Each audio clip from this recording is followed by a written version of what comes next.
cómo hacer visibles esas tensiones que de pronto están en las preocupaciones de cada uno, porque eso es lo más importante de los cambios, que no solamente se quede como en inconformidades de particulares y que yo me llevo eso, sino cómo esas tensiones crean realmente conocimiento pues, colectivo, ¿no? Eso es muy importante, digamos, en los equipos de nosotros decimos que no hay que callarse nada, pues que pues, no lo tomemos personal, pero sí miremos cómo darle transición a esa preocupación que uno tiene.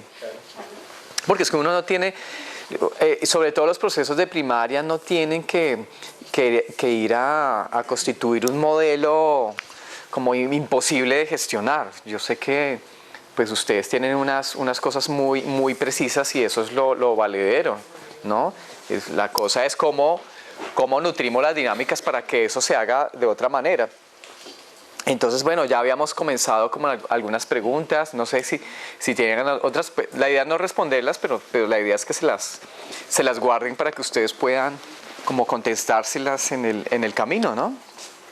Y tengo acá como una pequeña presentación que pronto vamos pasando ahí paralelamente sobre la configuración de los espacios, de esos espacios para la autonomía, porque eso también marca, cambiar el espacio marca también la forma en que los chicos perciben cómo son educados, ¿no? Y cómo perciben su protagonismo, porque pues este es una especie de proyecto que trata de marcar muy grandemente la idea de que esto es distinto, ¿no?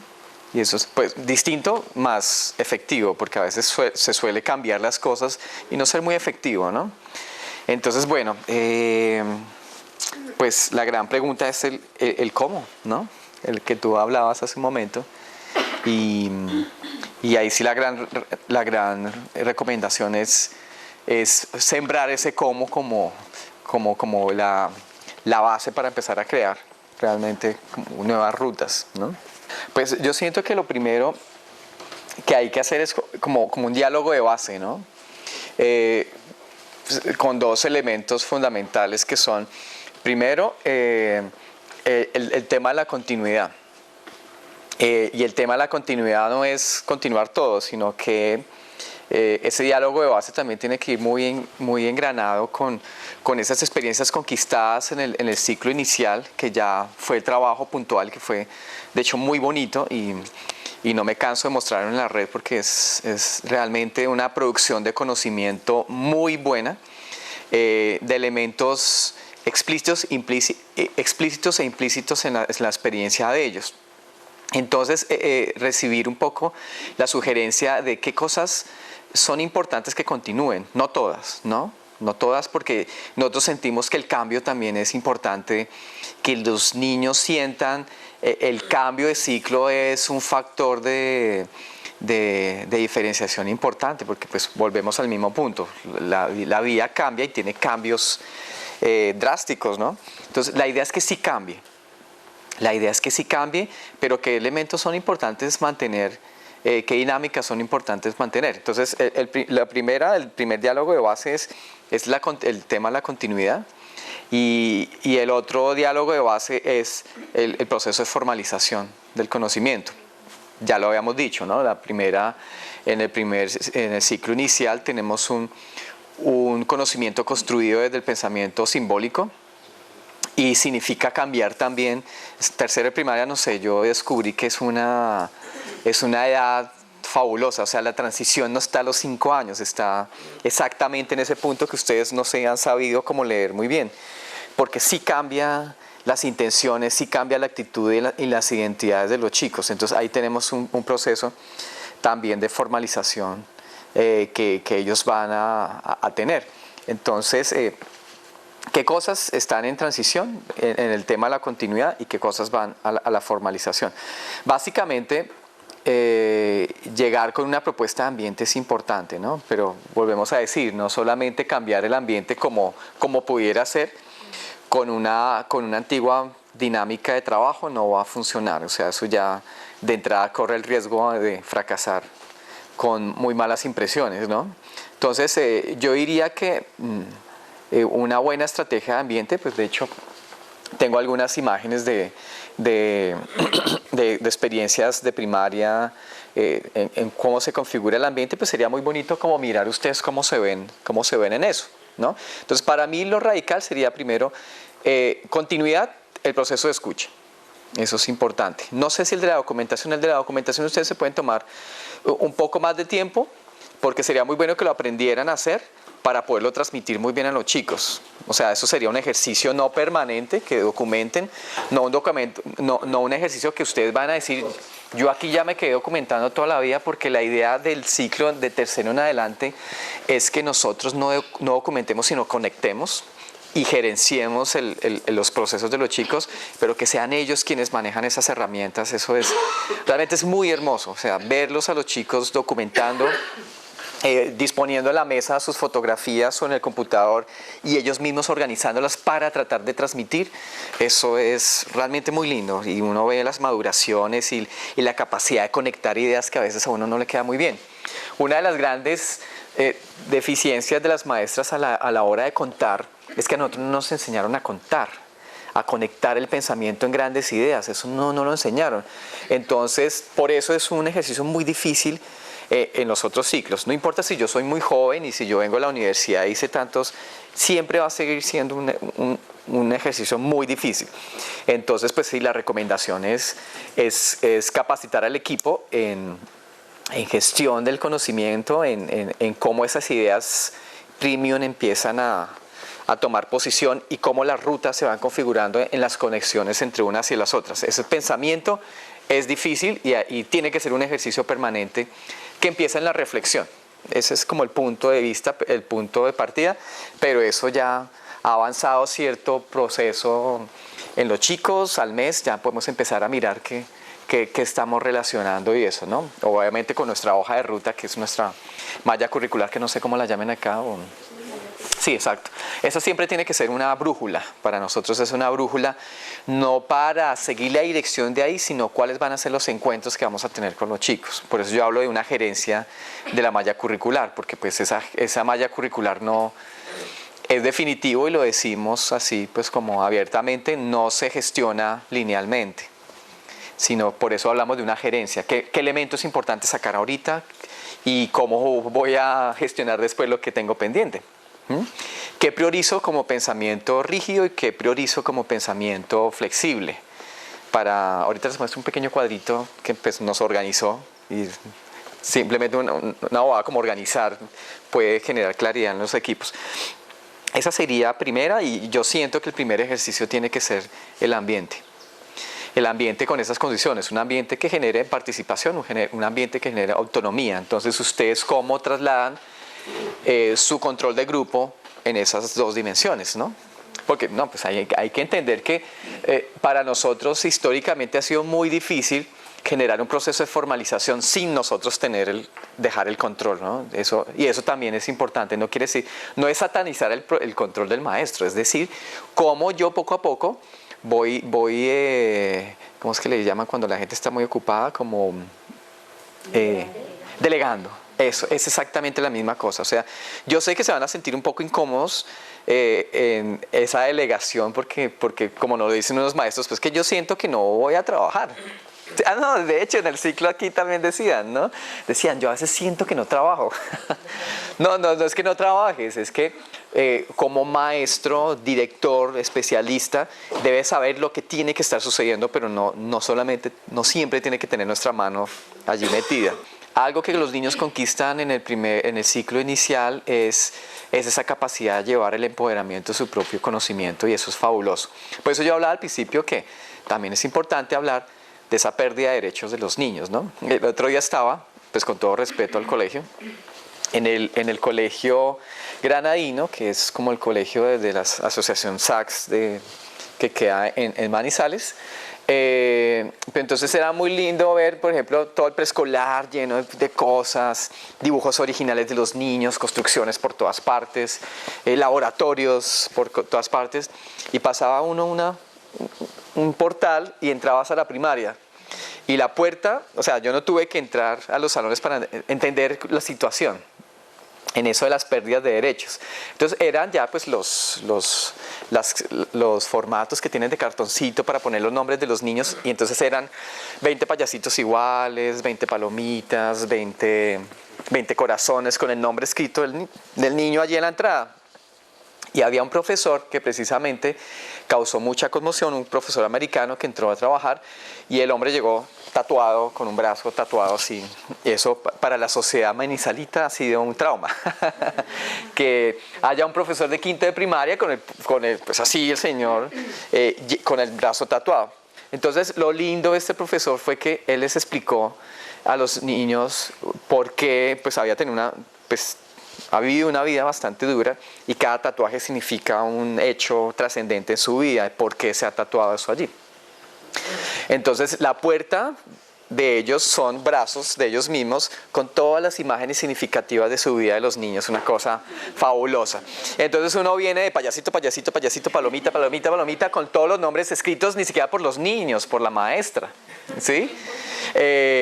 Puestos allí, que me imagino borra cada año y vuelve a poner cada año, a una cosa disruptiva como esta, ¿no? Entonces tú ves preescolar rico, entonces llegas a primaria y los niños, ¿dónde están? ¿Sí? ¿Dónde están los niños? ¿Sí? Y ojeas el salón y no sientes a los niños, sientes es la mano del maestro. No tanto eso, sino la información de la información, ¿no? Y la homogeneidad.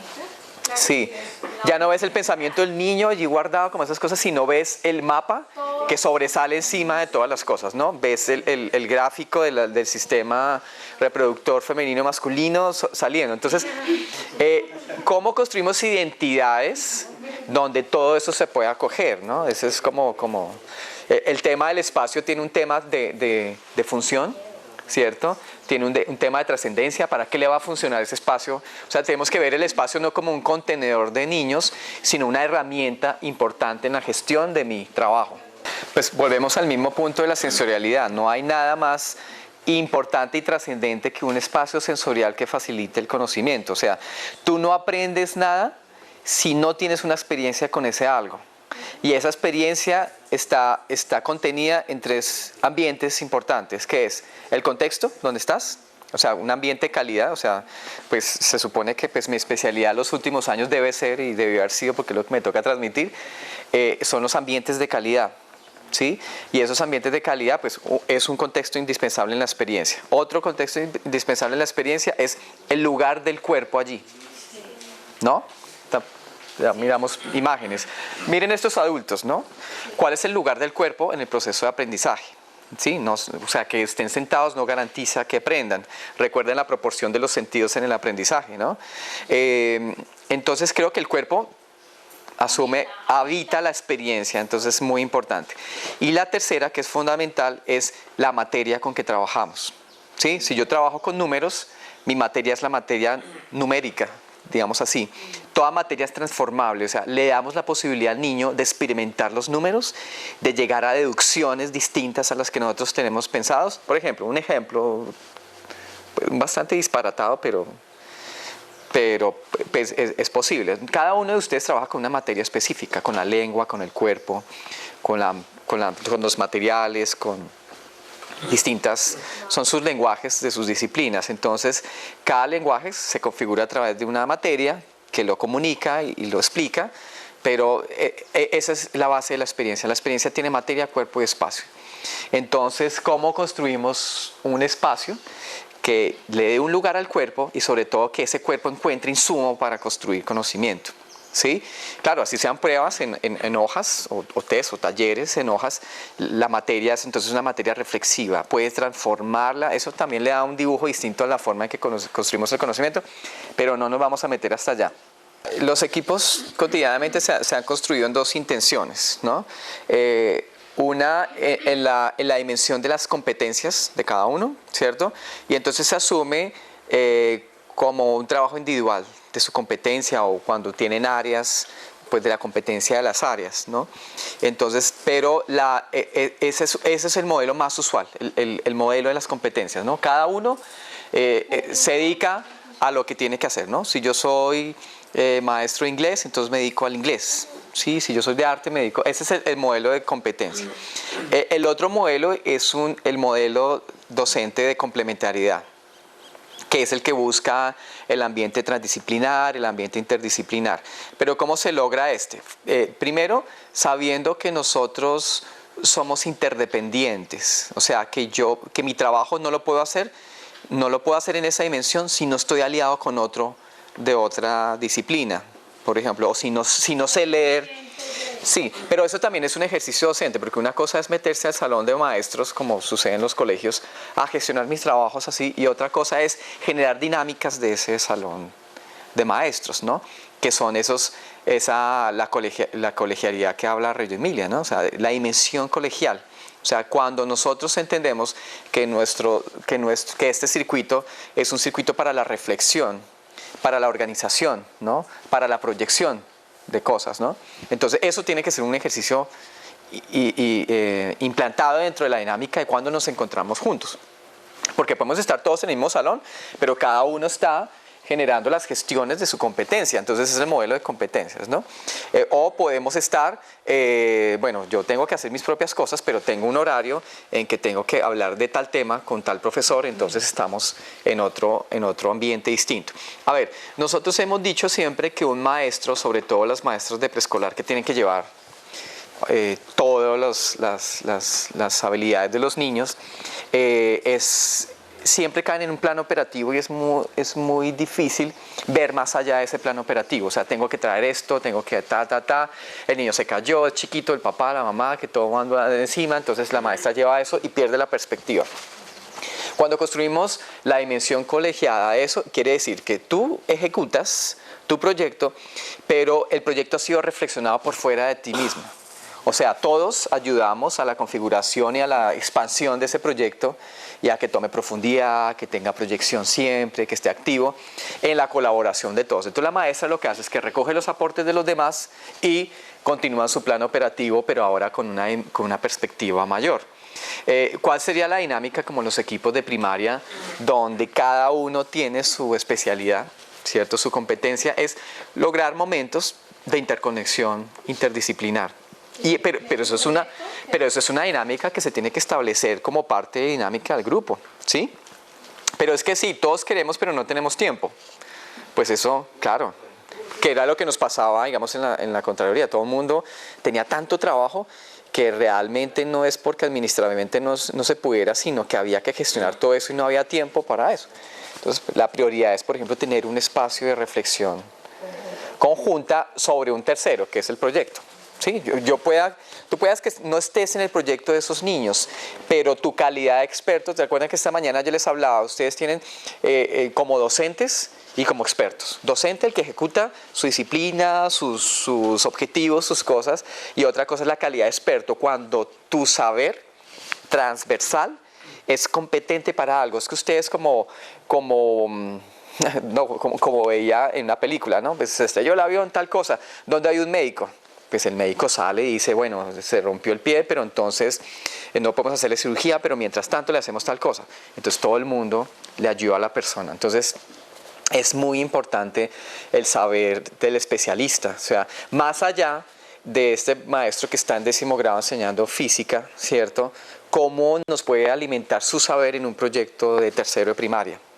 El que ve qué oportunidad de ampliar, de multiplicar, como decíamos ahí en los principios, nos da una persona que no está involucrada directamente con esto, ¿no? Entonces esa es la ganancia de tener espacios para que el maestro, que no está directamente encargado de la gestión de un proyecto de chicos, pueda entrar en calidad de experto. Eso también nos da otra dinámica distinta. Pero esos son espacios que se organizan y espacios que tienen una formalización dentro de las dinámicas de los equipos. Eso, entonces, pues simplemente métanse en la idea que tienen que construir una dimensión colegial intensa y que no solamente van a tener un ejercicio de dimensión colegial, que es haz tu trabajo, sino cómo se encuentran y en qué momento se encuentran y cuál es la dinámica de esos encuentros, ¿no? Eso sería como, pues ahí hay todo y hay gente súper especialista en dinamizar esas posibilidades. Pues siempre uno recomienda que no se queden con un solo ejercicio colegial, ¿no? Tengan 2 o 3 ejercicios colegiales. También el ejercicio de la reflexión es un gran ejercicio para seguir aprendiendo, ¿cierto? Y que los maestros, es que a veces los maestros es muy cómico porque los maestros sienten que el trabajo de ellos es solamente su responsabilidad. Y cuando les decimos, bueno, es que no es tu responsabilidad, esos niños que tú tienes son niños de todos, entonces ellas se guardan sus problemas, sus tensiones y dicen que es mi responsabilidad, pero los niños son de todos finalmente, porque somos los educadores del colegio, no los educadores de este grupo como tal. Sí, somos responsables de administrar un grupo, pero sentirse respaldado por otros es muy importante. Y las tensiones siempre fomentamos que tengan un conducto de volverse explícitas, porque pues algo que ocurre mucho en los equipos, sobre todo en los equipos grandes, es que los maestros se guardan esas tensiones como asuntos personales, ¿sí? Y esos asuntos personales siempre denotan cuando crecen, sucede algo y la culpa directamente es de eso, cuando uno realmente está guardando como proceso. Entonces, siempre recomendamos que lo profesional, que los problemas de lo profesional no toquen lo personal, y la manera más saludable es que siempre tengamos una dinámica para generar organizaciones, para resolución de tensiones. No tienen que ver contigo, si a ti te ha quedado grande algo, no tiene que ver contigo, tiene que ver con la dinámica que no permitió que eso se digiriera. Voy a tocar varios puntos. Había una maestra que de repente los niños empezaron a hablarle de máquinas, y ella se sintió que puede ser, vamos a tomar dos caras de la moneda, ¿no? Cuando tú permites que dejas que se piense cosas, sí. y proponga. Y ella sintió que ella estaba que eso que estaba sucediendo estaba más allá de su alcance, de sus capacidades. Esa es una cara de la moneda, ¿no? Ya tocamos la otra. Entonces ella estaba tensionada, y vuelvo otra vez con eso de exteriorizar, y ella no avanzaba en ese proyecto porque ella no tenía la competencia de avanzar en el proyecto. Sí, y es que me siento bloqueada, pero ¿por qué te sientes bloqueada? Pues que los niños van volando por un lado y el maestro no está en la capacidad de conectar eso. Entonces, pero mira, estás en un colegio, tienes asesores por todas partes. Háblate con el profesor de física, ¿qué ve él allá? Y entonces el profesor empezó a hablar, mira, están trabajando fuerza, están trabajando movimiento, entonces aquí están las palancas, acá está el plano inclinado, y ella, de repente, ¿pero qué hago? ¿Le paso eso a los niños? Sí, háblales de eso. Háblales con las palabras que están invocando. Pero sí, pero si no les toca, háblalo ya. ¿Listo? Entonces configuraron otra cosa. Otra cosa son los ejercicios, la otra cara de la moneda, son los ejercicios cuando muestran proyectos las maestras, donde yo me veo forzado porque transdisciplinarmente tengo que participar de eso, pero yo no veo conexión en dónde. ¿Sí? Esa es la otra cara de la moneda, es el otro que está mirando el proyecto y digo, no, pues yo me margino de este proyecto porque yo no veo allí que generalmente son los profesores de educación física que no se sienten incluidos o no se sienten competentes en esos, no, eso es una verdad, digamos, ¿no? No se sienten incluidos, entonces, o algunos se esfuerzan a hacer algo disparatado, loco, como para tratar de meterse, no, entonces yo esto lo vuelvo aquí en deportes, lo vuelvo tal cosa, listo. Pero tal vez uno sabe que no tiene esa conexión profunda. En la primaria surge algo, es que no todo tiene que ser transdisciplinar, porque la formalización, el proceso de la formalización es un proceso de especialización en algo. Y la especialización es un punto de convergencia, no de divergencia. Digamos, el nivel inicial, el ciclo inicial, lo que hace es convergencia, divergencia, o sea, amplifica, y eso los niños piensan 1000 cosas. ¿Cierto? Obviamente ahí también hacemos procesos de convergencia a través de los procesos puntuales y las que nos dan respuesta al currículo, porque eso también es una explicación bonita que ustedes tengan en cuenta, ¿no? Ustedes multiplican, hacen que los chicos piensen muchas cosas, y los procesos, por ejemplo, de malla curricular los hemos encontrado que los gestionamos muy efectivamente en los momentos de convergencia, cuando tienes que hacer síntesis. Por ejemplo, en una experiencia abierta, los niños salieron acá afuera, ¿no? Y empezaron a abrir huecos y entonces encontraron gusanitos y marranitos y 1000 cosas. Entonces, bueno, eso es una experiencia abierta. El maestro tiene que observar qué encontró allí, ¿no? La relación con la vida, las materias que están en el piso, la relación de lo natural y lo artificial, entonces, y empieza a puntualizar cada proceso. Esto es sociales, entonces ya acá viene sistema, aquí viene ecosistema humano, ecosistema animal, tal cosa, y va generando procesos de convergencia. Entonces, ¿qué pasa? El proceso de primaria es un proceso de formalización porque el niño quiere formalizar ya las cosas que han estado mucho tiempo en un plano simbólico. Entonces, él mismo va a buscar. Pero entonces, ¿qué lo busca? No busca decir que esto se llama rojo. No, esto no es una casa. No, esta silla no es una casa. Ya no es una casa. Es una silla roja, punto, para un lugar de conferencias. Eso es lo que el niño quiere. Y es que eso, o sea, los currículos no están diseñados para decirle a los maestros lo que tienen que hacer con los niños. Los currículos están diseñados para entender lo que sucede en esas etapas. Esa es la lógica de un currículo y eso no pelea con nada, ¿no? Es entender esa lógica. Entonces lo que ustedes tienen que hacer es que, como la primaria es un proceso de formalización, entender el grado de especialización que hay en la construcción de conocimiento. Entonces, un maestro que está marginado tendría que hacer un diálogo más intenso para mirar en qué manera participa. Pero lo bonito es que no tienen que ser proyectos transdisciplinares.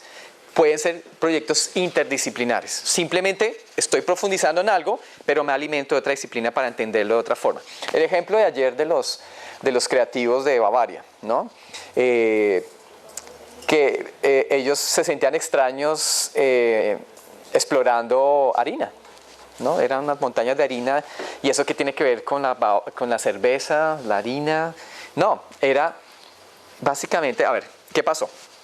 Dijeron, esto es harina. ¿Y qué es? Es suave, es blanca, listo. O sea, tiene la presencia de una cualidad, ¿no? Entonces la cerveza también tiene una cualidad, ¿cierto? Bueno, después cuando empezaron a llegar varios instrumentos distintos, empezaron a salir otros nuevos conceptos. ¿Pero por qué aparecieron nuevos conceptos? Porque hubo una herramienta para mirar ese algo de otra manera. Eso también es un proceso de especialización. Multiplicar los puntos de vista de un algo pues, pertenece a la indagación, ¿cierto? Pero es algo que los niños también van a ver como especialización, ¿sí? Especializarse significa saber comprender ese algo desde varios puntos de vista, ¿no? Entonces ahí está la pertinencia de lo interdisciplinar, porque ya la matemática va a analizar un problema desde lo matemático y el niño tiene una faceta. Recuerden que en esta forma de trabajo todo tiene un 360 grados, no hay una línea única. Llega entonces ciencias sociales a entender ese problema desde las ciencias sociales. Estamos siendo especializados y no es gratuito que hayan asignaturas en la primaria. O sea, no es loco decirlo, o sea, uno diría, no, yo quito las asignaturas, hago innovación y ahora lo hago de esta forma, todo transdisciplinar. No, porque los procesos de primaria son de formalización y son de especialización y necesitamos, y los chicos empiezan a profundizar un lenguaje de especialización puntual. A unos chicos les va a quedar muy bien analizarlo a través de los sistemas, a otros a través de la investigación basada en protocolos de las ciencias naturales, otros los van a ver numéricamente, pero lo importante es ver ese algo en esos 360 grados que nos da nuestra estructura profesional por disciplinas. Eso no es gratuito y hay que aprovecharlo, ¿sí? Pero entonces hay que verlo de esa manera. Entonces el gran ejercicio es siempre reflexionar. Y ahí algún momento el profesor de educación física va a entender que su problema no es solamente sobre la ocupación del cuerpo, sino cómo conectar la dimensión de cuerpo a la experiencia, ¿no? Entonces tal vez no hablemos solamente de ejercicio kinestésico, sino de posiciones del cuerpo, de inactividad básicamente, ¿no? Bueno, ahí pensaríamos varias cosas. Son perspectivas, ¿no? Reggio sin confrontación social no hubiera sido lo que viene siendo eso ahora. Ellos empezaron después de la Segunda Guerra Mundial, madurando muchas cosas. Malaguzzi estaba muy enterado de las últimas tendencias pedagógicas, pero él empezó no a construir la idea de teoría, sino una idea de práctica, que eso sí, pues nadie conoce la escuela que trabajó Piaget o la escuela que fundó Vygotsky, ¿no? Ellos fueron pensadores de una lógica del aprendizaje, pero Malaguzzi finalmente fue el que puso la escuela, fue el que puso la práctica, fue el que confrontó todo eso a una realidad. Tanto que empezando con Piaget termina siendo no diría como un detractor de Piaget, pero sí cuestiona muchas cosas que en el último libro que es asociado con otra persona que no recuerdo en ese momento corrigió finalmente. Entonces eso es muy interesante, no sentarse en las verdades que dice la teoría, sino cómo confrontamos las prácticas. Entonces, si Reggio Emilia en los 60s no hubiera sido tan atacado como fue atacado, pues que fue a aniquilar literalmente el sistema de Reggio Emilia, porque el sistema de Reggio fue escuelas comunitarias de la comunidad. Y ellos estaban en tránsito de que la municipalidad las reconociera, las financiara y generara todo su desarrollo. O sea, una comunidad, unos padres de familia sosteniendo unas escuelas es bastante insostenible.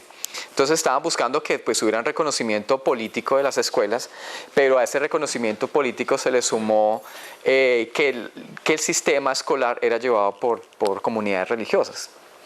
Entonces eso como así que una comunidad laica llevando la educación que tradicionalmente por siglos había sido llevada por la iglesia. Entonces logran el respaldo del gobierno y la cacería se volvió súper intensa. Entonces vienen los mismos juicios de siempre, ¿no? Allí no aprenden sino juegan. Allí hay un libertinaje porque pues ¿quién ve un hombre cambiando pañales? Eso es inaudito e inmoral, ¿no?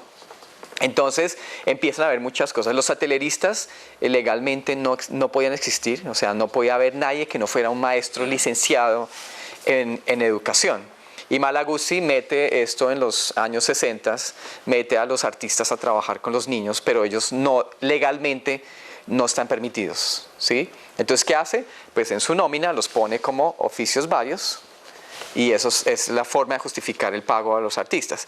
Pero duró mucho tiempo, entonces, ¿qué pasa? Lo que hizo que naciera la documentación pedagógica fue la necesidad de respaldar los pasos que se están dando. Entonces, en vez de cerrarle la puerta a la iglesia, decirle, ustedes son no sé cuántas, no sé qué, más bien nos ponemos los cachos o no sé qué. ¿Sí? Lo que hicieron fue abrir las puertas y entrar en un diálogo intenso, ¿no? Entonces, existieron las primeras exposiciones de Reggio porque eran exposiciones abiertas de cómo los niños aprenden, ¿no? Arriesgar, digamos, responsablemente hablando. Claro, con un pie en un lado y con el pie en el otro, no para devolverse, sino para sostenerse, que es muy importante, porque la práctica, algo que yo siempre digo es que la experiencia que ustedes tienen no puede ser superpuesta por otra cosa. Tiene que empezar a dinamizarse, que es otra cosa totalmente distinta. Es que a veces los maestros piensan, bueno, mi experiencia, llevo 25 años trabajando de la misma forma, entonces ¿por qué me van a quitar esa forma que ha sido eficiente para mi trabajo? Entonces lo que decimos es, no, tu experiencia es muy importante, pero lo que necesitamos es cambiar la dinámica. Entonces tú sigues enseñando la forma como sigues enseñando a leer y a escribir, sigues enseñando como enseñas mágicamente la radicación, por ejemplo. Todas esas cosas, ¿no? Pero ahora, ¿con qué herramientas te vales que estén a la medida de los retos que estos niños nos están imponiendo? ¿Sí? Eso es como básico entenderlo, ¿no? Esa dimensión. Yo quería mostrarles estos porque Reggio lleva un estudio durante muchos años sobre el espacio como herramienta, no como contenedor, porque ya les dije que el espacio no es un contenedor, sino como herramienta donde el niño se empodera de muchos procesos. Entonces han hecho un estudio muy complejo con una universidad en Milán que se llama la Domus Academy, que son básicamente pues donde está la gran mina de arquitectos y diseñadores e ingenieros de Italia, y hicieron un estudio que se llamó Metaproyecto para el espacio para los niños, y es la primera y hasta ahora única investigación formal sobre no el espacio, sino los fenómenos que ocurren dentro del espacio.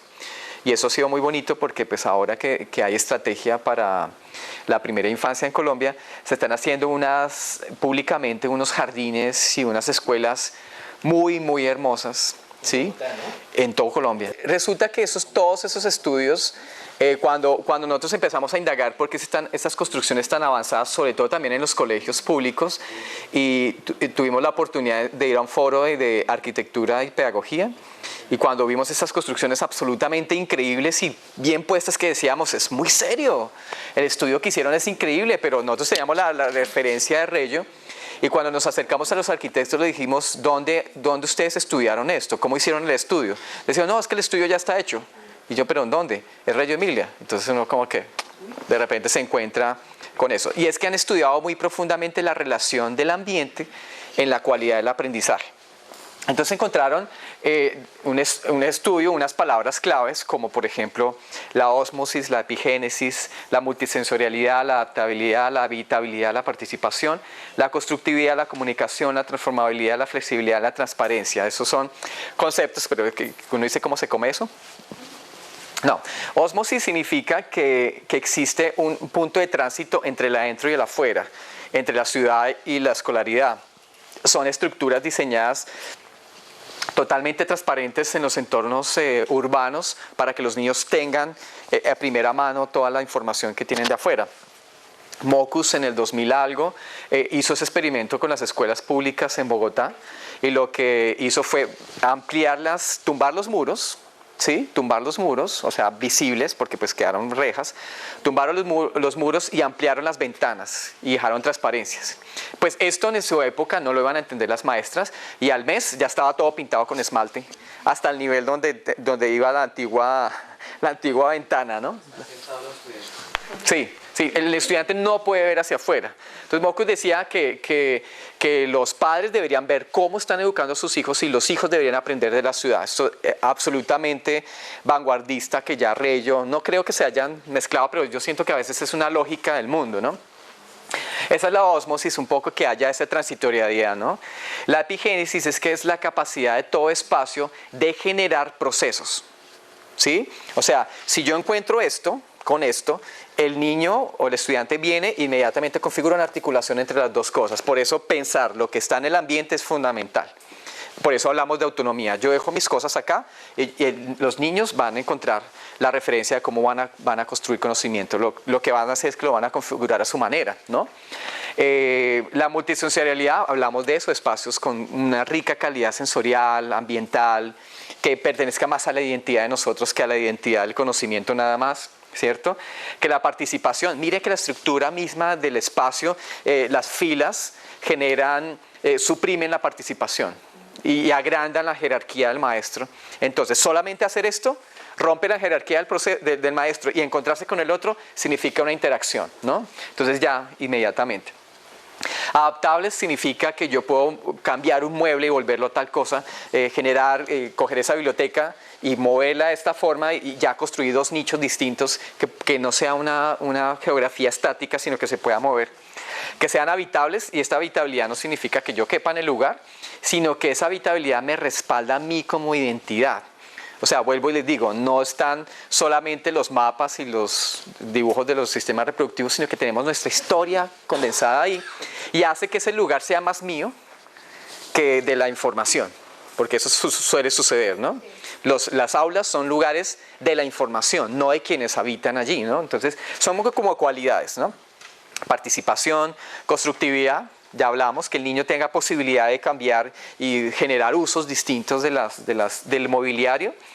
Que haya comunicación, o sea que eso que tú decías hace un momento que de repente vimos a todos, eso es muy importante porque Malaguzzi no veía, por ejemplo, diseñaba una escuela, ¿cierto? Y de repente era como el viejo convento, ¿no? Todos como por hacinamiento, o sea, lugares donde concentrarse espiritualmente, por eso tenían paredes, y ese mismo modelo se trasladó a los colegios, al seminario, bueno, a todas esas cosas. Entonces Malaguzzi veía en los diseños que había pared, y decía, ¿cómo hacen los niños de este salón para aprender lo que están aprendiendo los niños del otro salón? ¿No? Malaguzzi siempre con su elocuencia e inmediatamente construían, en vez de paredes físicas, construían transparencias donde tú veías el primer salón y veías hasta el último salón. Entonces había una gran conectividad en esa idea de transparencia que habla Malaguzzi y de comunicación, ¿no?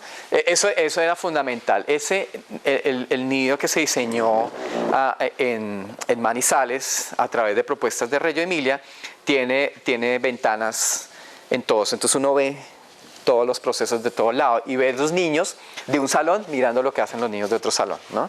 Eso es muy lindo. Flexibilidad. Bueno. Malaguzzi no se inventa nada, ¿sí? Malaguzzi coge a Vygotsky y ¡pah! Malaguzzi coge a Piaget y explica cómo aprenden los niños. Malaguzzi coge a Dewey y encuentra el nivel de participación. Malaguzzi coge a Montessori y potencia absolutamente todo, pero lo vuelve todo homogéneo, ¿no? O sea, dentro de un mismo sistema, como un sistema. Pues estos como son imágenes como de la ciudad, miren, estos son esos lugares de ósmosis. Aquí ustedes ven que está casi como afuera, ¿no? Realmente tiene como una especie de techito y los niños están afuera, pero esos lo llaman jardines de invierno. En el invierno no pueden salir los niños tanto, entonces tienen un lugar que está afuera pero que está adentro, ¿no? Y pues con una gran cantidad de material que es distinto siempre. Mira que el matemático lee matemática acá todo el tiempo, ¿sí? Pues para niños de esta edad, pues la matemática de los niños de primaria tendrá que ser distinta, ¿no? Pero también con qué otros elementos cambiamos el paradigma del material didáctico que utilizamos, ¿no? Bueno, todos son como imagencitas sobre esto. Imagínense que cada estrategia, ese laboratorio que es la escuela en Reggio Emilia, ha servido para construir lugares que son muy de la identidad de ellos, como estos sitios de luz donde la física, donde el color, donde la física, el arte, el cuerpo, el espacio se encuentran juntos siempre. Miren que acá eso es muy bonito. Y esto es un nuevo espacio que, bueno, ya no está nuevo, que es el Centro Internacional Loris Malaguzzi, donde existen algo que ellos llamaran los talleres urbanos, o sea, son lugares donde cualquier persona viene a indagar en esos problemas. Entonces eso es muy lindo porque pues tiene una cantidad de experimentos y cosas. Y este es el último, que es un lugar de un diálogo de una telerista que trabaja arte y ciencia. Se llama Giovanni Piazza y durante muchos años estuvo haciendo proyectos con el agua, con los niños, donde hacían indagaciones sobre el movimiento, sobre la fuerza, sobre la gravedad, sobre la fenomenología del agua, desde la física, en niños muy pequeños, y crearon este atelier en una antigua hidroeléctrica cercana a Reggio Emilia y lo convirtieron en un sitio de exploración del agua y de la energía, abierto para todo el mundo. Entonces, estos son ya términos del libro de Reggio. Complejidad mórbida, realmente la traducción no es muy buena. Realmente significa, es una complejidad suave que invita, ¿sí? Mórbido significa en italiano es suave, ¿no? Que es amable, ¿no? Suave, es distinto. Aquí nuestro mórbido es como que murió, ¿no? Es un poco distinto, aunque también tiene traducción en español así de esa faceta.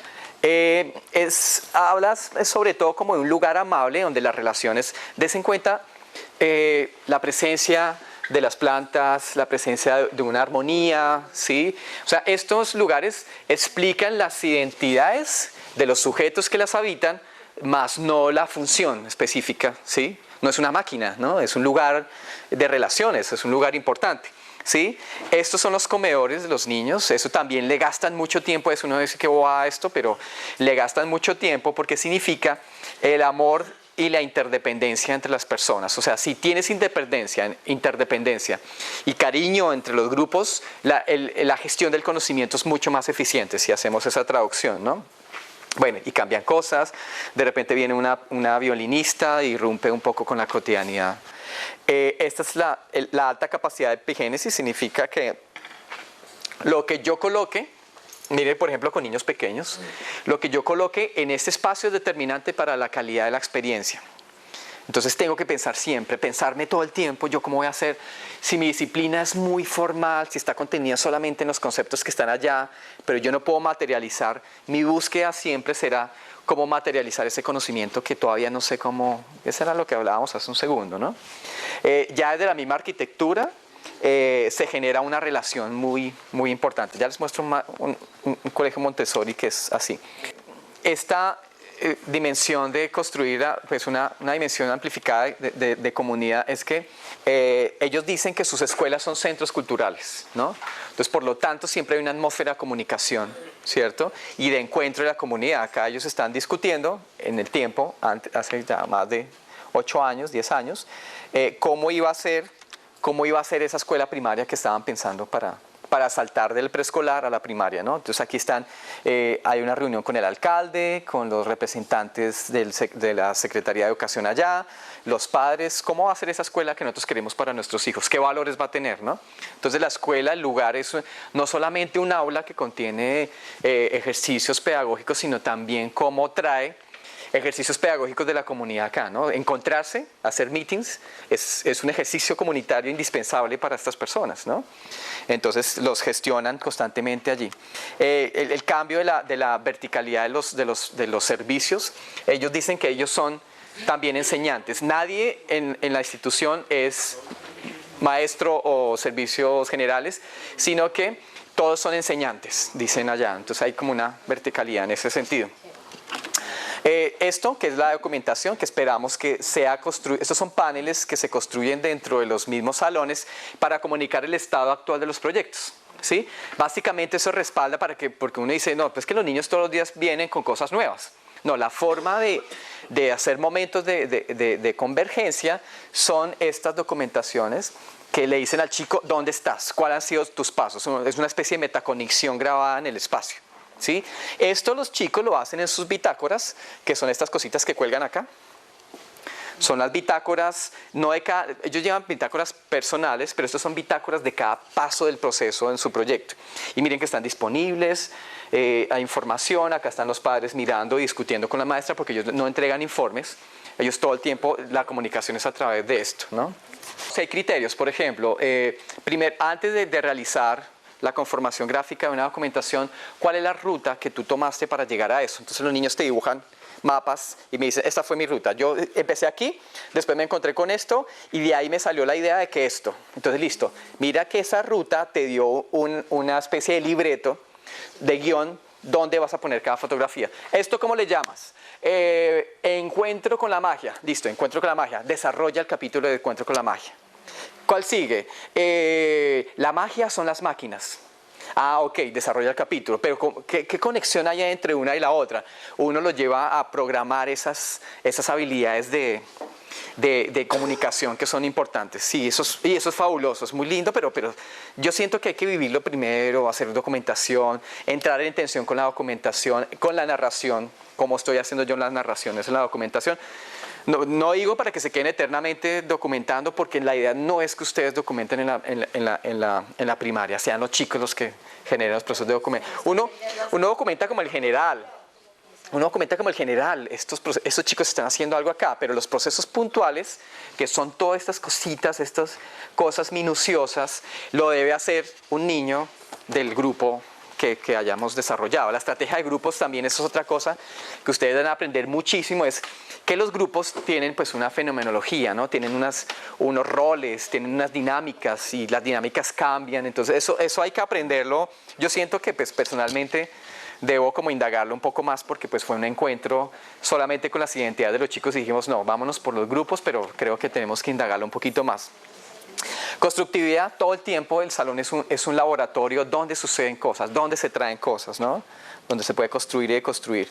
Bueno, estas son cosas que les explicamos de que todo espacio tiene una disposición espacial como esta, tiene unos materiales que lo integran y tiene un ambiente que se configura allí, ¿no? Pues básicamente, ya me salto esto. ¿Qué? Esa es ya el lenguaje de documentación. Digamos, nosotros, como vieron en algunos lados, hay bitácoras de ese proceso y ahí están las cosas de los niños. No ponemos todo, ponemos una selección y si queremos que todos se sientan reconocidos, lo vamos rotando. O ese que no está allí representado puede estar representado en otra cosa. Entonces, hay unas maestras que llevan ese equilibrio. Yo personalmente no lo puedo llevar, yo pongo lo que me comunica más eficientemente. Pero es que no sale no sé quién, y el papá viene y no ve las cosas. Yo digo, sí, está bien, yo no lo veo, pero sí, ya. Pero entonces que se represente en otra cosa, ¿no? Pero eso también debe ser como acuerdo del grupo, ¿no? Porque a veces sí, es que por eso digo, la documentación no solamente tomar la fotografía y lucirla, sí. La documentación es qué capacidad tienen los chicos para organizar su información y saber qué van a poner. ¿Sí? Si se dan cuenta, todos los entornos son estéticos, son altamente estéticos, esa debe ser una prioridad dentro de la documentación, no puede ser una cosa muy feíta. ¿Por qué? Es que no se trata de lujo, se trata de que todo lo bello es evidencia de una organización. Si es caótico, es falta de claridad en las ideas y en la conexión, y no es eficiente en la comunicación. Entonces la comunicación tiene que ser liberada de toda condición de caos, porque si no, no va a ser eficiente, ¿no? Bueno, estos son modelos, por ejemplo, de aulas con otros chicos. Miren que hay una transición, tenemos el tablero todavía, pero vemos a un maestro distinto. Miren que él no está, miren dónde tienen los ojos los chicos, miren los grupos cómo se han conformado, y el maestro simplemente está rotando y generando dinámicas diferentes de trabajo. Sí, ahí enumeramos esta mañana algunas, ¿no? Hay trabajos en maduración, hay trabajos de punta, que es el trabajo, la cosa novedosa que el maestro tiene que enseñar y que tiene que trabajar. Hay procesos distintos, o sea, vemos un aula donde se manejan procesos distintos, y eso tenemos que tenerlo en el diseño del ambiente. Aulas que fomentan sobre todo como el hacer. Todo el tiempo hay un momento, no solamente de condensar la información abstracta de las fórmulas o de la información o de las reglas ortográficas, todo eso que es muy importante tenerlo, sino momentos de representación aún en etapas mayores, ¿no? Yo sé que suena chistoso que pues, me va a parar mi clase para hacer dibujitos. No, es que todavía son una herramienta muy indispensable. Que no quieren dibujar como antes, que quieren hacer es un metalero así con cresta o no sé qué cosa. Sí, pero bueno, dibújame eso, pero necesitamos que pienses algo en el dibujo. Sí, pues esa cabida también, ¿no? Como se dan cuenta acá, los chicos, estos muros que aparecen acá, son muros realizados por los chicos. O sea, esa es la identidad de la que hablamos. Por eso la actitud de indagación es muy clave. Es muy distinto que los niños indaguen cosas que nosotros les hemos dicho, y otra cosa es que encontremos la posibilidad en el conocimiento de detonar pertinencia en los chicos, ¿sí? Por ejemplo, yo necesito enseñar los sistemas sociales en el siglo XVII, un ejemplo. Pues el problema no es enseñar los sistemas sociales en el siglo XVII, es cómo son los sistemas sociales ahora y qué problema hubo afuera que nos lleve a indagar cómo reunirnos, cómo participar, tal cosa. Ah, ok, ¿y será que en el siglo XVII participamos de la misma manera? No era igual, investiguen. Entonces ya, traigo mi comunicación de otra forma. Entonces estos chicos generan estos murales de algo que ustedes seguramente conocen, que es hacer pensamiento visible. Es que debemos estar trazando las rutas de nuestro propio conocimiento constantemente, pero no solamente metidas en el computador o metidas en la bitácora que los niños llevan escrita, sino que eso se expanda. Siempre yo diría con la idea de que no se nos vaya por el lado no estético. Por ejemplo, trabajamos con una compañera en el bachillerato internacional, en el IB. Entonces ellos tienen un método del ciclo de indagación de Kitty Short, ¿sí? Y ellos configuran en el salón el ciclo de indagación. Va con el ciclo de indagación, ellos van poniendo información, pero hay un momento en que se vuelve un mar de información que es intolerante. Yo pues, lo odio por eso, pero me gusta es el sistema del paso por paso en la indagación. Eso me gusta, pero siempre con una visión estética bonita. Bueno, esta es la escuela Apolo en Ámsterdam, diseñada por un arquitecto muy famoso. Pues por fuera no me gusta mucho, pero yo quiero que vean, por ejemplo, la relación de los espacios. Las estructuras de los horarios también tienen un componente rígido, un componente flexible. O sea, tú puedes llegar, tienes un horario donde convocas a los chicos para explicar ciertas cosas, y la otra parte del horario hay autoorganizaciones de los chicos, ¿no? Yo voy a salir al laboratorio, no sé qué, voy a salir listo. ¿Por qué? Ah, porque voy a conectar esto con esto, voy a hacer no sé qué tal cosa. Entonces hay como disponibilidad en eso. Y si se dan cuenta, miren las transparencias. Detrás de la palabra autonomía no hay libertad. Detrás de la palabra autonomía existe la organización. Estos chicos han empezado desde muy pequeños, y eso es una noción de confianza, porque es que autonomía, darle poder al niño, no significa quitarme trabajo yo, sino un gran acto de confianza en el niño. Y eso es muy importante. Yo sé que tú puedes organizarte, yo sé que tú puedes esto, yo sé que tú puedes participar, yo sé que tú puedes ir afuera y estarme produciendo lo que puedes estar haciendo adentro, ¿sí? Estos chicos, y Montessori trabaja uno de sus 4 principios, que ya se me olvidaron los 3, pero el más importante para mí, el silencio, bueno, algo así, no me acuerdo. Montessori, uno de sus 4 principios es la autonomía, y desde pequeños los niños están trabajando, construyendo su autonomía, y lo resumen como que la autonomía es una gran organización donde nosotros hacemos la ruta de nuestra operancia visible, ¿sí? Nosotros sabemos lo que tenemos que hacer, cómo lo podemos hacer y cuál es nuestra responsabilidad, porque autonomía también trae la palabra responsabilidad metida. Organización, responsabilidad, y esos son valores que se enseñan por fuera del currículo a los chicos, ¿no? Tienes una organización, yo te doy la libertad de hacerlo como tú quieras, pero tú tienes que responderme por eso que está pasando. Pero estos chicos están desde muy pequeños cultivando la autonomía, desde las mesas de trabajo que hacen, desde las organizaciones, todo eso es muy importante. Entonces, ahí hay varios factores, ¿no? Los horarios, las reglas claras, transparentes, la inclusión, la participación de ellos. Hay toda una serie de recetas, de ingredientes especiales para generar esa receta de la autonomía.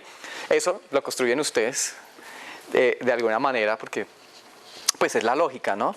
Des en cuenta que acá están, por ejemplo, estos son juegos de ajedrez y no son casuales, no es que el niño esté haciendo lo que quiera. De hecho, sí tienen sus momentos de ajedrez, que creo que ustedes también manejan todavía algo, y el ambiente propicia esos encuentros otra vez. Entonces los niños no están simplemente corriendo. Si salen del aula, se encuentran con una posibilidad que está desestructurado del sistema, digamos, de lo académico, ¿no?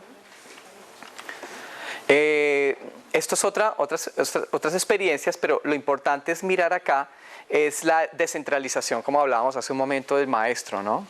Que el maestro está como un dialogante con los niños, con los chicos, más que como un conductor especial de la clase, ¿no? No digo que todo el tiempo se la pasen en esto, ¿no? Porque pues, estas mismas relaciones, digamos, de las escuelas y esa desestructuración, por ejemplo, tuvo un gran impacto en el diseño, por ejemplo, de las bibliotecas, ¿no? ¿Qué piensa uno de la biblioteca, no? Siempre en silencio, cada uno en su lugar. Y estas estructuras de nuevas bibliotecas cambiaron también a un sistema de participación más intenso. Pues acústicamente están construidas de manera que un nicho no afecte el siguiente, porque pues eso tiene que ver todo con el diseño de los muebles, de la distancia del piso al techo, bueno, una cantidad de factores que son importantes. Esta es la biblioteca de Horning, que se pronuncia más o menos así. Y miren que son lugares desestructurados de lo que nosotros vemos como convencional. Miren estos nichos, por ejemplo, esta otra biblioteca, este es también en Ámsterdam. Pues casualmente he mostrado muchos proyectos de Ámsterdam, pero no conozco muchos, pero casualmente. Y miren cómo convive la tranquilidad de estos espacios con la tranquilidad de los otros, pero también al mismo tiempo están propiciando el movimiento dentro de eso, ¿no? Que podamos recorrer espacios simultáneos y tengamos como una ruta también. Esto ya está acá en Colombia. Esto es pues diseñado por una fundación con que nosotros trabajamos, Fundación Carvajal, y también, entonces miren que por ejemplo, esta biblioteca que es especializada en primera infancia tiene un lugar del cuerpo. Con ellos hicimos una investigación sobre cuáles son los lugares del cuerpo en la lectura. Pues muchas cosas las sabíamos, pero fuimos indagando en muchas profesoras cómo veían a los niños, qué posiciones tomaban y cómo podíamos diseñar una biblioteca que tuviera en cuenta no solamente los ojos para la lectura, sino el cuerpo también. Esta es la hidroeléctrica que les cuento, en Livorno, cerca de Reggio Emilia. Y estos son los talleres de los espacios. Entonces también cómo multiplicar la experiencia de aula en esas estrategias que ustedes también tienen de aulas especializadas y cómo se vuelven transversales a los procesos de todos los chicos en el nivel que ustedes tengan, ¿no? Miren que ustedes ya ven grandes y pequeños, eso no es gratuito, ¿no? El niño cada vez más, sobre todo en los procesos de primaria, se acerca más a las experiencias de los adultos y con los adultos, no solamente dirigidas por los adultos. Es muy propicio, por ejemplo, generar espacios y situaciones donde niños y adultos participen conjuntamente, porque ya hemos hablado de una identidad muy puntual de los chicos, ¿no? Cada vez van a ser más puntuales en parecerse a nosotros, ¿no? O a modelos de referencia cercanos. Entonces esto no es gratuito, eso es muy bien pensado de esa manera. Y miren, lo que les decía, todo el tiempo los chicos haciendo. Claro, hay momentos, ¿no? Es como la marcha de un carro. Las marchas de un carro no son iguales y no mueven las mismas partes del carro, ¿no? Cada marcha tiene unas funciones y van moviendo ciertas piezas del carro. Entonces también nosotros tenemos que tener marchas distintas en los ritmos mismos del día con los chicos, ¿no? O los mismos ritmos, por ejemplo, si yo tengo 4 clases a la semana, yo cómo le doy ritmo a esas 4 clases. Porque es que, a ver, eso lo hemos analizado mucho. Los europeos tienen algo muy importante y las personas donde hay estaciones es que están mucho más habituadas a los cambios, ¿no? Primavera, otoño, invierno, eso implica que cambias la configuración completa de tu estilo de vida según el cambio. Entonces para ellos cambiar en estos momentos es muy sencillo porque está dentro de la lógica. Nosotros vivimos en un país ecuatoriano de todo es igual y tenemos la tendencia de homogenizar todos nuestros procesos todo el tiempo, ¿no? O sea, es un verano eterno, ¿no? O invierno eterno para los niños, según como lo vean. Bueno, pero entonces también hay que pensar que nosotros tenemos un movimiento del ritmo mismo de nuestras propias clases, por pocas o por muchas que tengamos. Tener dinámicas distintas. Hay un momento en que necesitamos que los chicos estén muy concentrados, creo que si lo jugamos así lo van a entender, pero hay momentos en que vamos a estar muy activos, pero no serán siempre, también lo pueden entender. Esas dinámicas son muy claves, eso ya también habla, pues ya metiéndose como en las competencias de ustedes, ¿no? Esto como pues darles como un punto de referencia de lo que puede ser el desafío pues, de armar un aula, como se dice, de calidad para los chicos que vienen del proceso inicial, ¿no? Pues no sé si hemos tratado de ir armando ese concepto de identidad, ese concepto de pertinencia del conocimiento, ese concepto de multidinámico también del rol de nosotros y del rol de los chicos. Los chicos necesitan también esos cambios, es importante para que entiendan modelos de aprendizaje distintos, ¿no? Hay que programar salidas también, hay que cambiar el entorno de aprendizaje, cambiar el ritmo, hasta cambiar los mismos tiempos de esto, porque nosotros diseñamos nuestro calendario de año con respecto a unos ritmos, pues que ya se los voy a mostrar, solamente les voy a mostrar dos. Y miren acá, niños y grandes, y los grandes también aprendiendo, porque pues cada aula es un laboratorio, no solamente para los niños, sino para los grandes también. El proceso de Rello es muy complejo, es muy difícil, no solamente es juego, como creen algunos, significa que los equipos tienen muchos niveles simultáneos de gestión, y eso es realmente un lastre. Ya Carolina nos dijo de ese nivel de la documentación que es bastante fuerte, entonces tienes que ser maestro, tras de todo, documentar. Entonces, ¿cómo hacemos como la situación un poco más amable y más conectada y saber cuándo documentamos? Porque no siempre se documenta, ¿sí? Y en qué momento empoderamos a los niños de la documentación, ¿no? Entonces, hicimos este pequeño cuadro que nos organizó muchísimas cosas porque, bueno, son maestras públicas, son maestras que buscan rápidamente en la incoherencia un punto de donde formar, por ejemplo, una dilatación del proceso. Pero es que usted me dijo el otro día que era esto y hoy me dice que es otra cosa. Entonces yo ya no voy a hacer nada porque hasta que usted se organice yo no le voy a seguir con su trabajo, ¿no? Entonces, bueno, si uno pone más exigencia, entonces pues ya después lo demandan a uno laboralmente por acoso laboral y tal cosa, por sobreexplotación. Entonces les dijimos, bueno, después de este cuadro recibimos las demandas, bueno, porque seguramente las van a ver. Entonces les explicamos, porque ellas creían que una cosa es el proyecto de aula. Y después les dijimos, pero ¿y el tema? ¿Cómo los...? Entonces aquí, entre el proyecto de aula y la gestión temática, hacían dos clases distintas, ¿no? En unas ponían a los niños a construir un carro, una cosa, y en la otra, niños, esto es 1+1, los seres vivos, las utilidades del marrano, la cosa, ¿sí? Entonces decíamos, pero ¿por qué se duplican? O sea, no, la idea es que no se dupliquen entre la gestión del proyecto y la gestión. Todos estos son niveles de una sola cosa que es el proyecto, ¿sí? Entonces, estos son los niveles de este proyecto. Entonces, son como anillos que están alrededor del proyecto y que nosotros tenemos que gestionar. Entonces, va.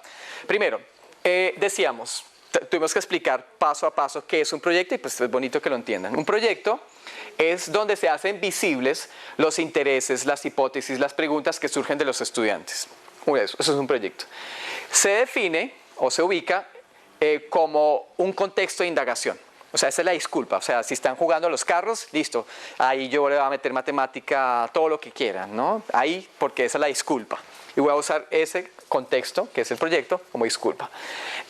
Siempre hemos hablado que todo buen proyecto, porque generalmente uno dice, no, yo tengo un proyecto sobre los marranitos. Entonces vemos millones de marranitos hechos con botellas, ¿no?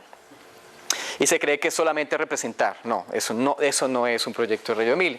Un proyecto de Reggio Emilia se enfoca en las problemáticas para generar movilizaciones. Entonces los niños no ven esto como un marranito posible, sino como una botella que tiene un problema social y los niños generan todo un emprendimiento. Eso fue algo muy, muy bonito que pasó en el trabajo con el ciclo inicial, es que todo proyecto tiene una problemática. Si no hay desequilibrio, no hay construcción de conocimiento, ¿sí? No se trata de representar, como por ejemplo yo tengo que gestionar las utilidades de los animales como antes se hacía, ¿no? Que el marrano no sé qué, que la vaca da leche, entonces yo me la paso aquí explicándole. No, acá hay un problema muy grande, es que hay gente intolerante a la lactosa. ¿Cómo le hacemos? Entonces los niños descubren a la vaca a través del estudio de las miles de leches que hay, ¿no? Y entonces entran porque la mamá también da leche y entonces eso cómo funciona. Entonces hay una transversalidad del conocimiento bastante bonita allí. Entonces, pero todo se detona a través de una problemática, ¿no? Sí, es la idea, porque es que los niños vienen con una visión crítica grande y solamente ver los proyectos de ellos, de los del ciclo inicial, se van a dar cuenta que están llenas de evidencias de problemáticas ambientales, sociales, culturales, personales. Solamente échense una mirada por esos proyectos y lo van a ver allí. Toda problemática, todo desajuste en la normalidad genera movilización. O sea que los chicos ante las problemáticas siempre van a construir iniciativas. Que es lo que nosotros vimos como identidad clave en los niños de tercero de primaria. Yo no sé qué tienen esos niños, pero es que ya ha sido varios años recurrente. Que no digo que los de primero no lo hagan y los de segundo no lo hagan, sino que en tercero los chicos ya no quieren que nosotros estemos con ellos. A eso me refiero. Déjanos a nosotros solos, nosotros lo hacemos. Y uno dice, ¡ah! Se crecieron, ¿sí? Claro, en primero sí, yo quiero ser una máquina, ayúdame. Listo, entonces uno dice, bueno, ¿qué tienes que hacer? Tal cosa, ¿no? Acá ahí le dicen a uno, déjame. No, vamos a hacerlo solos, ¿no? Entonces eso es algo que nosotros agrandamos, que es que hay una gran fuerza de emprendimiento en los chicos de tercero en adelante que deberíamos seguir cultivando. Es algo, no sé, yo no sé si no lo he leído, pero debe ser algo genético muy bonito. Bueno, eso es un proyecto, esto define que es un proyecto de la naturaleza que nosotros hacemos, un proyecto que moviliza, ¿sí? Que genera búsquedas, que genera indagación. Bueno, ahora, las maestras tenían que llevar su gestión temática, sí o sí, porque lo dice el ministerio, eso tiene que pasar, ¿no? Entonces, la temática era, por ejemplo, las relaciones de Colombia con el sistema en el mundo, tal cosa, ¿no? Entonces, el problema es que sí, tiene que desarrollarse esos temas. Entonces, ¿qué hace gestión temática para nosotros? Organizar unas líneas de acción del proyecto, ¿cierto? Que nos condujeran a abordar esos temas puntuales. Pasémoslo a la primaria, cómo cada asignatura puede gestionar el desarrollo de unos temas. Es vital y los chicos lo necesitan. ¿Por qué? Porque están en conocimiento formal y especializado, necesitan ser puntuales, ¿no? Ellos hacen organizaciones desde las líneas de acción que están trabajando y hacen un mapa de recorrido de esas líneas de acción. Ellos dicen, vamos aquí y vamos para allá. Y digamos de matemáticas estamos trabajando esto, esto y esto. De ciencias sociales estamos trabajando aquí esto, ¿no? Entonces van mirando los puntos de conexión y todo eso. La gestión temática se desarrolla a través de la indagación. Los niños investigan temas, los niños conectan temas que parecen que están lejanos y llevamos a los chicos a entornos distintos para que hagan conexiones distintas, ¿no? Estamos viendo, por ejemplo, un sistema mecánico y de repente los llevamos al centro de la ciudad que vean los carros pasar, no para que vean los motores, sino cómo funciona la ciudad y encuentran una idea de mecánica distinta, por ejemplo. Siempre hacemos, pues, a todo proceso de indagación, hacemos una multiplicación de los referentes iniciales. Quiere decir que no se queden solamente por explicarme qué cosas da la vaca. Dime en qué entorno social se desenvuelve la vaca y todos llegan a la conclusión de que ya no van a comer carne porque pues matan a los animalitos o cosas así por el estilo que dicen los niños de preescolar. Bueno, esta es una línea de gestión de los temas, ¿cierto? Tanto los temas del proyecto, por ejemplo, los niños están en un proyecto de carros y unos están viendo el movimiento, el otro es el diseño del carro, el otro es cómo los problemas estructurales, todas esas cosas son líneas de acción del proyecto, ¿cierto? Pero entonces, venimos acá donde nos encontramos con el trabajo que ustedes hacen, es la gestión conceptual, que es donde nosotros desarrollamos las habilidades de los chicos, pero también encontramos la conexión inter y transdisciplinar. ¿Qué quiere decir eso? Por ejemplo, están en la idea del carro, en un proyecto de un carro. Hagamos un ejemplo hipotético. Están en el proyecto de un carro.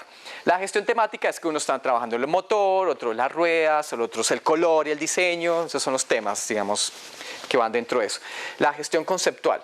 ¿Qué significa que unos chicos estén trabajando el motor del carro? Conceptualmente, ¿eso qué significa? Entonces, es conceptual porque los conceptos están basados, todo concepto es transdisciplinar. No importa si están en primaria, en bachillerato, lo que sea, todo concepto es transdisciplinar.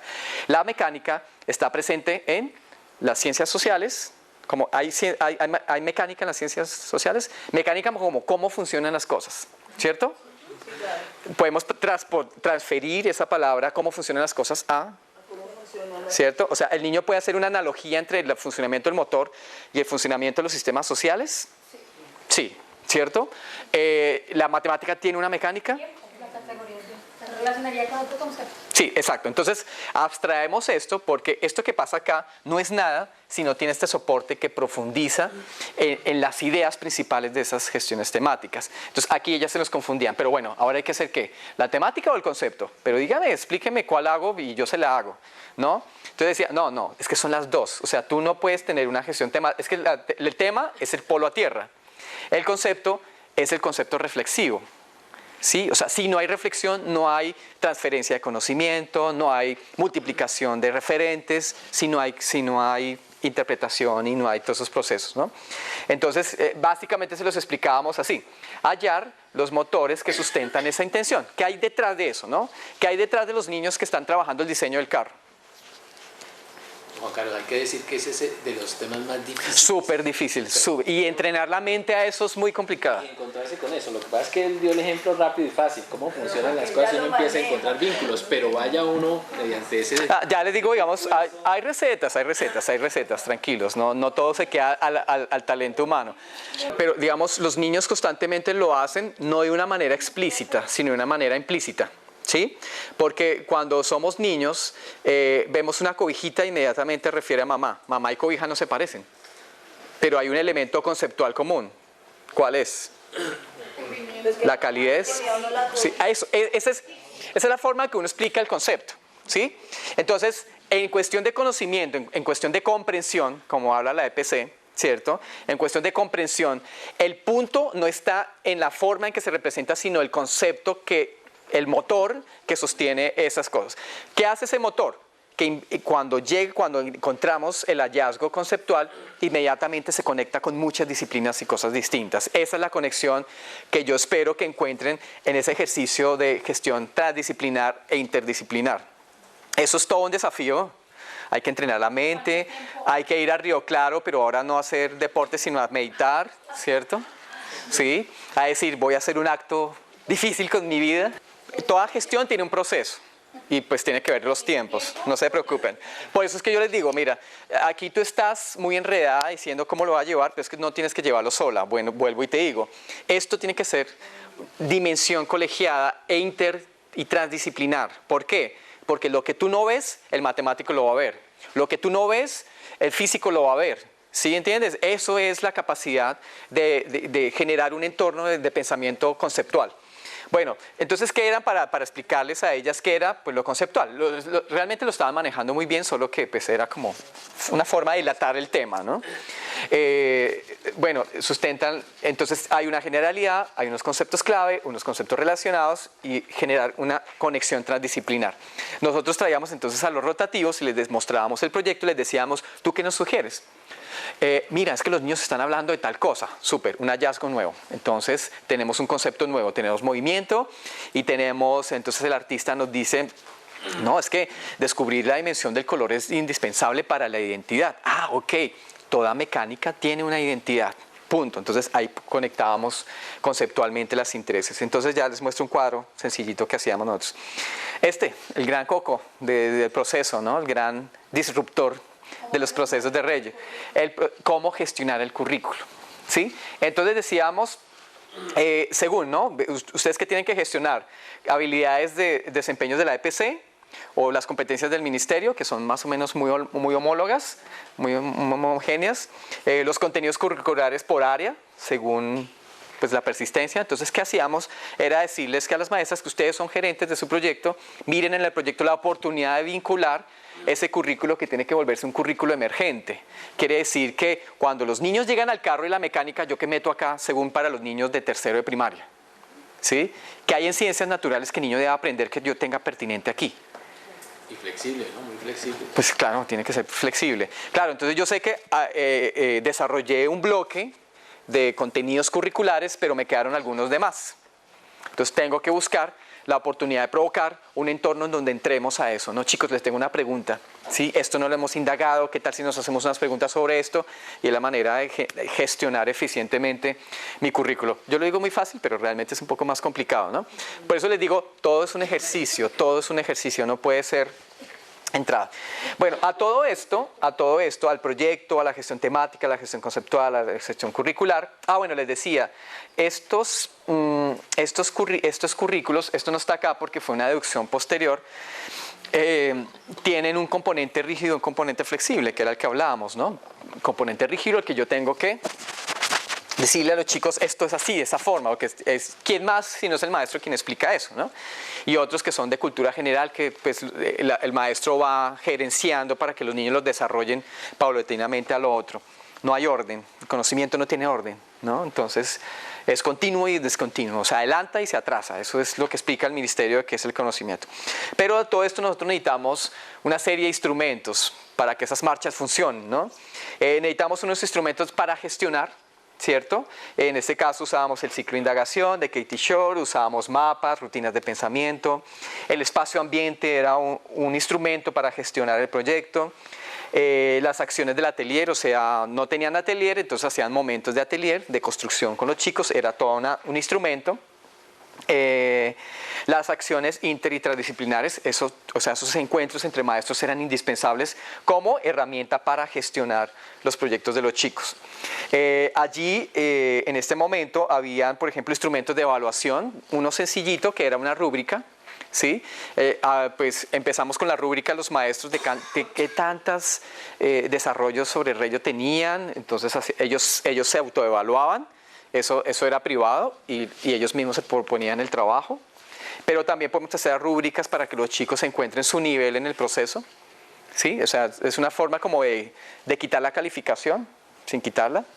En que el niño mire en dónde estás, ¿no? En los lugares IB, ellos tienen unos nombres para cada categoría. Tú eres reflexivo, eres de mente abierta. No los comprendo muy bien, pero el niño dice, no, yo todavía no soy tan reflexivo. No, yo ya soy con la mente abierta. Es como te da la capacidad de pensar, transferir tus conocimientos a otras cosas, ¿no? Y pues instrumentos de consolidación, ¿no? Que son las exposiciones, o sea, cómo consolidamos y hacemos visible lo que los niños han aprendido, ¿no? Así explicamos un poco todos los niveles simultáneos que nosotros hacemos sobre el proyecto, ¿no? Esto pertinente para la primaria y para el bachillerato, pues... Muy en línea con lo que hacemos. Sí, yo siento que no hay una cosa, sí, lo que decíamos al principio, yo no estoy hablando nada nuevo, sino pues esto es como un punto de referencia distinto, de otra experiencia. Estas son como las actitudes, o sea, que tengamos una actitud para conocer, para entender, para hacer, los QEDs que llaman, y nosotros le sumábamos de Reggio, que era que todo conocimiento es activo, que todo conocimiento es pertinente, que todo conocimiento es complejo. Ahí Reggio Emilia se centra bastante en el conocimiento complejo. Yo quería pasar muy rápido acá. Este es, por ejemplo, un ejemplo de lo que los niños harían con su conocimiento.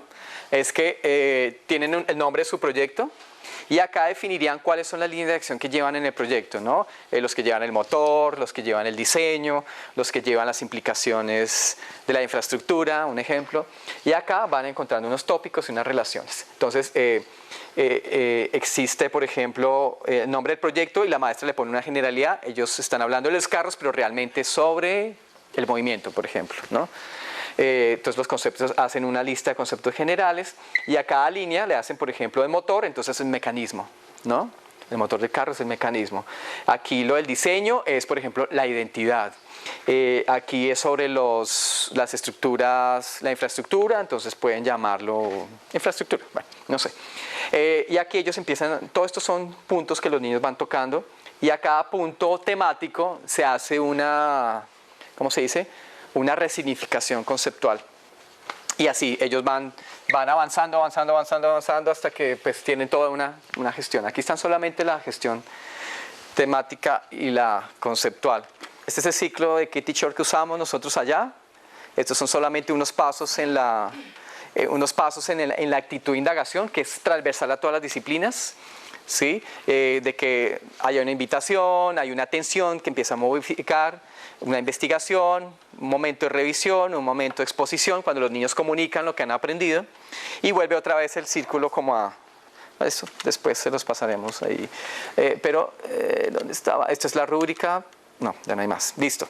Pues eso es lo que nosotros hacemos, quería mostrarles como estos conceptos, porque existen, en vez de algunos sistemas, en vez de leer los conceptos que surgen de los proyectos, tratan de poner un concepto y evidenciarlo allí. Por ejemplo, el IB maneja 8 conceptos fundamentales, movilizadores del pensamiento, que son forma, función, causa, responsabilidad, perspectiva, bueno, no me acuerdo de todos.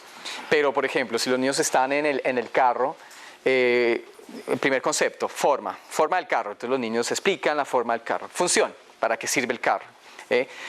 Trascendencia, ¿qué ha implicado tener carros en nuestra sociedad? Perspectiva, eso, si hoy tenemos carros, mañana ¿qué tendremos? O cómo serán los carros del mañana. Eso implica que el niño aplique toda una cantidad de habilidades y cosas. La sugerencia es que aunque estén implementando tercero, sea una construcción colectiva muy consciente, porque ustedes desde su práctica en cuarto, quinto, sexto, van a ver que van a evidenciar tensiones allí importantes. Claro, tú mientras estás dando tu clase en sexto, por ejemplo, vas a pensar cómo lo estarían haciendo en tercero. Y llevo esa pregunta precisa al equipo que está en tercero, ¿no? Vea, yo estaba haciendo mi clase y yo veo que esto sí es necesario hacerlo como yo lo hago siempre, ¿no? Entonces traemos este tema de discusión y los de tercero dicen, tal vez sí, o tal vez no, ¿no? Entonces, darse como la pela de jugar un poco con todo eso, ¿no? Jugar en el buen sentido de responsable. Yo trabajé con niños de primaria en otros entornos y nunca había trabajado directamente con los procesos académicos de los niños, ¿sí? Y me ha parecido una cosa muy linda la posibilidad de que los niños no pierdan sus derechos, por ejemplo, derecho a la individualidad, que es lo que hacen los procesos de primaria, homogeneizar un poco. No me importa usted quién es, lo importante es que tenemos que aprender sobre Colombia, todos al tiempo. ¿Sí? Aquí podemos ver que este chico tiene una habilidad para conectar los problemas sociales, otro para ver las formas en que estéticamente se ha configurado las músicas o las vestimentas, y eso también hace parte del conocimiento. Traer su identidad ha sido una conquista gigante, darle rienda suelta al empoderamiento, que no es libertinaje, porque el empoderamiento significa, es que tienes una intención marcada, organizada detrás de ese empoderamiento, que es muy chévere. Ojalá ustedes puedan ver lo que yo vi con los niños de tercero durante 2 años, es que llegan a ese curso y quieren realmente ser muy independientes en la forma en que buscan las cosas, ¿no? Eso lo vi por 2 años distintos, pues 2 años no significa nada, realmente eso no me da perspectiva de nada, pero pues intuyo que puede ser evidenciar un momento de ruptura bastante bonito, de cambio radical de los chicos. Y es el interés de ellos. Sí, cómo empezamos a utilizar intensamente la producción escrita para muchas cosas, las rutinas de pensamiento, cómo son aplicables a todo y cómo ellos ya la llevan, es muy bonito. porque algunas maestras tienen 4 o 5 pequeñas rutinas de pensamiento y los niños escogen cuál es la que les ayuda a pensar mejor. Esa claridad también sería bonito que la tuvieran. Y nada, meterse de cabeza a tratar de abrirle espacio a un proyecto, que eso, un proyecto es una locomotora, es una cosa para producir conocimiento gigante. Y bueno, y pues como todo buen conductor de la locomotora, o la deja descarriar o la conduce muy bien, ¿no? Porque esa es la idea.